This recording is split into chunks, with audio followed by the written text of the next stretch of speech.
இங்கே இந்த மகாபலிபுரத்தில் சொந்தமாக லேண்டு வச்சுருக்கவங்க எல்லாம் இந்த ஆளை வந்து காலை தொடுற மாதிரி பில்டிங் கட்டிட்டு இருந்தாங்க. எக்ஸ்பிரஸ் ரிப்போர்ட்டர் போய் இந்த மாதிரி வீடுலாம் கட்டிட்டு இருக்காங்கன்னு மொத்தம் ஒரு 10 வீடு எல்லாத்தையும் ஃபோட்டோ எடுத்து போட்ட உடனே செங்கல்பட்டு கலெக்டர் வேறு வழி இல்லாமல் போய் கட்டடத்தை நிறுத்தியான்னு சொன்ன உடனே திருப்பி எக்ஸ்பிரஸில் ஒரு வாரம் கழிச்சு கட்டடத்தை நிறுத்திட்டாங்க. ஆனால் அந்த கட்டணம் அப்படியே இருக்குன்ட்டு 2வது நியூஸ் போட்டோன்னே இடிக்க ஆரம்பிச்சிட்டாங்க. ரைட்டா, என்ன தான் உங்கள் லேண்டாக இருந்தாலும் கட்ட முடியுமா? அனுமதி தரீங்களா? தரதில்லை. ஏன்னா அது கோஸ்டல் ரெகுலேட்டரிஸும். ஓகே, இது தனியார் நிலம் அங்கே உள்ளே இருக்கிறதுன்னு நீங்கள் சொல்கிறீங்களே, அது தனியார் நிலமாக இருந்தால் கட்டணம் கட்டலாமா? அரசு சொல்கிற டிஃபென்ஸ் என்னன்னு கேட்டால் அது தனியார் நிலம் அங்கே இருக்குது. ரைட்டு, தனியார் நிலம் இருக்கட்டும். ராம்சார் நிலத்தில் எந்த விதமான கட்டுமானங்களும் கட்டக்கூடாது என்பது தானே விதி, சர்வதேச விதி.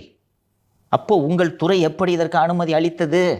நாங்கள் வனத்துறையோட லேண்டை ஐடென்டிஃபை பண்ணிட்டோம், இதர லேண்டை நாங்கள் ஐடென்டிஃபை பண்ணலன்ட்டு நீங்கள் சொன்னீங்கன்னா, இதர லேண்டை ஐடென்டிஃபை பண்ணாமல் நீங்கள் 600 சொச்சம் ஹெக்டேர் ராம்சார் நிலம், வனத்துறை நிலம் ஒரு 500 ஹெக்டேரு, வனத்துறை அல்லாத சாராத நிலம் ஒரு 600 சொச்சம் ஹெக்டேருன்ட்டு எப்படி எதை வச்சு நீங்கள் அறிவிச்சிங்க?